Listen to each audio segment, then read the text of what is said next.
क्या तुम लोगों ने कभी ये चीज़ नोटिस करी है कि कुछ लोग जैसे ही रूम में एंटर करते हैं, ना ही वो इतनी लाउडली बोलते हैं, ना ही वो इतने ओवर कॉन्फिडेंट होते हैं, लेकिन फिर भी ऐसे बंदों की ना हर कोई रेस्पेक्ट करता है।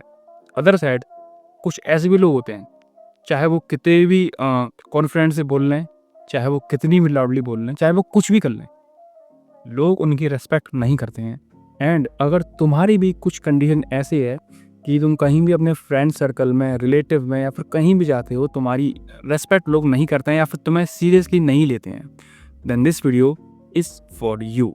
अब हाँ, तुम लोगों को बेसिकली समझ में आ गया होगा कि इस वीडियो का मोटिव क्या है।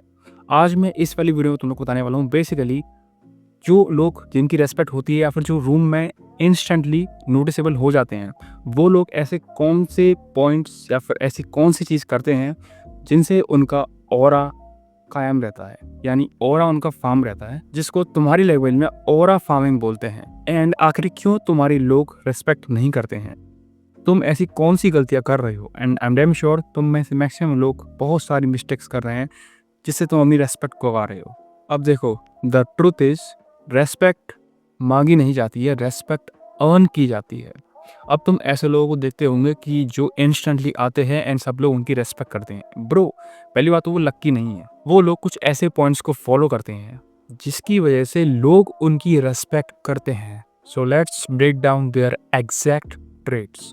ओके, सो पॉइंट नंबर 1, वो साइलेंस से भागते नहीं हैं। अब मेरा कहने का मतलब है, तुमने ऐसा कभी देखा होगा कि कभी भी तुम अपने फ्रेंड्स के साथ या फिर किसी भी ग्रुप वगैरह में कहीं भी जाते हो, वहाँ पर अगर सब लोग शांत हो जाते हैं, देन तुम बोलते हो कि ऑकवर्ड साइलेंस हो रहा है, देन तुम कुछ भी जोक करेक्ट कर देते हो या फिर कुछ भी बोल देते हो। बट जिन बंदों की रेस्पेक्ट होती है ना, वो बंदे उस साइलेंस से भागते नहीं हैं। वो ज़रूरत होती है तभी बोलते हैं, अगर साइलेंस है तो है। और वो बंदे जब भी बोलते हैं, सब लोग उनकी सुनते हैं, क्योंकि वो पहली बात तो बोलती ही नहीं है एक्स्ट्रा, कम बोलते हैं, लेकिन जब भी बोलते हैं पॉइंट का बोलते हैं, फैक्ट बोलते हैं। ऐसे लोग बोलते कम हैं एंड सुनते ज़्यादा हैं। वो ऑकवर्ड साइलेंस से भागते नहीं हैं और वो फालतू के जोक वगैरह भी करेक्ट नहीं करते, अब साइलेंस होता है। Point number 2 is their body language is काम, नॉट एग्रेसिव। ऐसे लोग कभी भी अननेसेसरी मूवमेंट नहीं करते हैं, ना ही किसी की बात पे ओवर रिएक्ट करते हैं। स्ट्रेट काम वॉक होती है उनकी, और जब भी बात करते हैं आई कांटेक्ट से बात करते हैं, सीधा पोस्चर होता है। मतलब भाई, ऐसे बंदों का ना कॉन्फिडेंस दिखता है, और कॉन्फिडेंस हमेशा दिखता है, दिखाया नहीं जाता है। तुमने ऐसे बहुत से लोग देखे होंगे कि वो कहीं भी बैठते हैं तो अपने पैरों को हिलाते हैं, उनका एक पैर हमेशा ऐसे हिलता रहेगा, बिकॉज वो साइन है कि वो बंदा थोड़ा सा नर्वस है। सो बेसिकली तुम्हें कोई भी अननेसेसरी मूवमेंट नहीं करना है, ना ही तुम्हें किसी बात को ओवर रिएक्ट करना है। जो आंसर है सिर्फ आंसर दो, बस सिंपल। और तुम्हें पोस्चर स्ट्रेट रखना है और आई कांटेक्ट रखना है उस बंदे की। तुम्हें ऐसा नहीं करना है कि तुम उस तरफ देख रहे हो एंड तुम उससे बोले जा रहे हो, ऐसे सामने वाला बंदा तुम्हारी कभी रेस्पेक्ट नहीं करेगा। Point number 3 is they don't seek validation. मतलब ऐसे लोग ना हर किसी को इम्प्रेस करने के पीछे नहीं भागते हैं, ना ही वो किसी की हर बात पे हँसते हैं, और ना ही वो बात-बात पे हाँ भाई सही बोल रहा है, हाँ भाई सही बोल रहा है, ऐसे नहीं करते हैं वैसे बंदे। ऐसे लोगों को दूसरों के वैलिडेशन से कोई मतलब नहीं होता है, वो अपनी पर्सनल लाइफ को एन्जॉय करते हैं। एंड पैराडॉक्स ये है कि जो वैलिडेशन नहीं माँगते, लोग उन्हीं को वैलिडेट करते हैं। मतलब जो सबको इम्प्रेस करने के पीछे नहीं भागते हैं ना, जिन लोगों को ज़्यादा वैलिडेशन नहीं चाहिए होता है, लोग उन्हीं की ज़्यादा तारीफ़ करते हैं। ये चीज़ मैंने भी नोटिस करी है अपनी लाइफ में। तो बेसिकली तुम्हें किसी को इम्प्रेस करने की ज़रूरत नहीं है या फिर हर किसी को खुश रखने की ज़रूरत नहीं है, तुम्हें किसी की वैलिडेशन की ज़रूरत नहीं है। Point number 4 is they respect themselves first. ऐसे लोगों के लिए सेल्फ रेस्पेक्ट सबसे पहले आती है। वो अपनी बाउंड्रीज़ को सेट करते हैं। लाइक उससे आगे अगर उस बंदे ने बाउंड्रीज़ को क्रॉस किया, देन उनकी सेल्फ रेस्पेक्ट फर्स्ट आती है। अब देखो, तुम्हारा कोई फ्रेंड है, अब वो फ्रेंड ना तुम्हारा बहुत अच्छा दोस्त है, लेकिन वो तुम्हारी रिस्पेक्ट नहीं करता है। वो तुमसे उल्टा-सीधा बोलता रहता है। तुम कहीं भी अगर पब्लिक में जाते हो एंड तीसरा बंदा आता है, देन उस बंदे के सामने तुम्हारी बेइज्जती करता है। एंड फिर तुम बोलते हो कि अरे भाई वो मेरा बहुत अच्छा दोस्त है, हम लोगों में चलते रहा है, तू नहीं समझ सकता हमारी फ्रेंडशिप बहुत वो। अबे बेवकूफ़, एक बात बता, जब वो बंदा तेरा मज़ाक उड़ा रहा है, तेरी टाँग खींच रहा है, देन जो तीसरा बंदा देखेगा, वो भी तो यही सोचेगा ना कि इस बंदे का मज़ाक उड़ा लेंगे तो ये कुछ नहीं कहेगा। देन अगली बार से वो बंदा भी आके फिर संग में तुम्हारा मज़ाक उड़ाएगा। तो अगर तुम ऐसे लोगों में से हो ना, तो भाई तुम सबसे बड़े गधे हो। कोई तुम्हारी रिस्पेक्ट नहीं करेगा जब तक तुम इस चीज़ को फिक्स नहीं करोगे कि अरे भाई वो मेरा इतना अच्छा दोस्त है यार, मैं उससे लड़ाई कैसे कर सकता हूँ? ब्रो तुम्हें अपनी बाउंड्री सेट करनी होगी।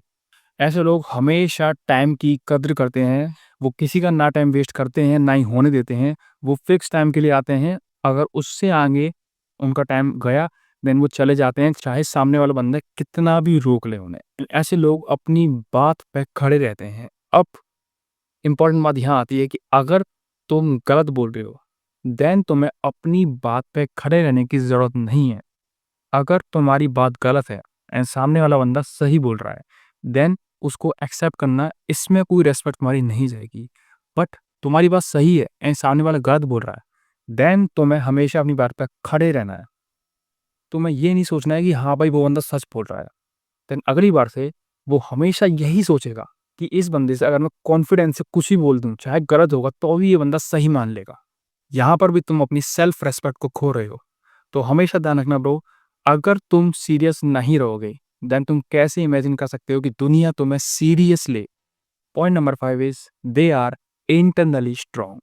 अब इंटरनली स्ट्रांग का मतलब है मेंटली स्ट्रांग। वो मेंटली स्ट्रांग होते हैं। किससे? डिसिप्लिन से, कंसिस्टेंसी से एंड अपने वर्ड पर टिके रहने से। वो जब भी बोलते हैं कॉन्फिडेंस से बोलते हैं, with proper body language, proper eye contact, proper gesture, posture, जिससे सामने वाला बंदा ना उनकी बातों में इंटरेस्ट लेता है एंड उनको रिस्पेक्ट करता है। अब देखो, लोग हर बार तुम्हारी बातें नहीं देखते, लोग तुम्हारी एनर्जी को ही फील करते हैं। अब ये मैंने जितनी भी तुम्हें पॉइंट्स बताई, अगर तुम इनको फॉलो करोगे तो तुम्हें एक दिन में कोई असर नहीं दिखने वाला। बिकॉज़ तुम जिन लोगों के सामने जाओगे तो वो लोग तो यही समझेंगे ना कि तुम जैसे पहले थे अभी भी वैसे ही होंगे। 1 दिन फ़र्क नहीं पड़ेगा, 1 हफ़्ते फ़र्क नहीं पड़ेगा, बट 1 महीने बाद अगर तुम ऐसे ही इसी पॉइंट्स को फॉलो करते रहोगे, देन उनके मन में ना रिस्पेक्ट अपने आप बढ़ेगी कि ये बंदा अब चेंज हो चुका है। एंड हाँ, कुछ ऐसे फिज़िकल फैक्टर्स भी हैं जिनकी वज़ह से लोग तुम्हें रिस्पेक्ट करते हैं, लाइक तुम्हारी बॉडी, तुम्हारी फ़िज़ीक। अब देखो, ये बात 100% ट्रू है। अगर तुम कितनी भी मेंटली स्ट्रॉन्ग हो ना, अगर तुम बाहर से बहुत ज़्यादा वीक लगते हो, देन लोग तुम्हारी टाँग खींचेंगे ही, तुम्हारी रिस्पेक्ट कभी नहीं करेंगे। तो फर्स्ट ऑफ ऑल अपनी फ़िज़ीक, अपनी बॉडी पे ध्यान दो। Look bigger, look stronger. Secondly, तुम्हें अपनी वॉइस पे ध्यान देना होगा। अगर तुम्हारी वॉइस बहुत पतली-सी है, बीच-बीच में क्रैक होती है, देन ये भी एक बहुत ही डिसएडवांटेज है कि लोग तुम्हें रिस्पेक्ट कभी नहीं करेंगे। अपनी वॉइस को मेंटेन रखो एकदम फ्लो में, थोड़ा-सा भारीपन भी होना चाहिए अगर तुम एक मैन हो। एंड सेकेंडली, अगर तुम बच्चे हो देन तुम बच्चों की तरह बात कर सकते हो, लेकिन अगर तुम एक एडल्ट हो, देन तुम्हें अब बच्चों की तरह बातें करना छोड़ना पड़ेगा। लोग ये भी देखते हैं कि वो बंदा किस तरह से बातें कर रहा है। अगर तुम अभी भी बच्चों की तरह बातें करते हो गेम्स वगैरह की, देन ब्रो सामने वाला बंदा तुम्हारी कभी रिस्पेक्ट नहीं करेगा। एक बार फिर पूरा रिकैप दे रहा हूँ, तुम्हें किन-किन चीज़ों पर ध्यान रखना है। फर्स्ट, कम बोलो पर क्लियर बोलो। सेकंड, अपनी बॉडी लैंग्वेज पे काम करो। थर्ड, अपनी वैल्यू को फिक्स करो। फोर्थ, वैलिडेशन को चेज़ करना बंद करो। फिफ्थ, कुछ भी हार्ड वर्क करो। कुछ भी ऐसा काम करो जो तुम्हें हार्ड लगता है। और 2 और बता देता हूँ, लाइक अपनी वॉइस पे ध्यान दो एंड सेकंड अपनी फिज़ीक पे ध्यान दो। लुक बिगर, क्योंकि देखो सामने वाला बंदा ये सोचेगा कि भाई ये तो पहले से ही स्ट्रॉन्ग है, अगर इससे कुछ उल्टा-सीधा बोल दिया तो ये तो वैसे ही चटका देगा। तो तुम्हें फिज़िकल भी बिगर और स्ट्रॉन्गर दिखना ज़रूरी है। सो ये थे कुछ ऐसे पॉइंट्स जिनको मैंने अपनी एक्सपीरियंस से सीखा है अब तक। आगे और एक्सपीरियंस मिलेगा, देन वीडियोज़ भी आती जाएँगी। So I hope bros this video really helps you.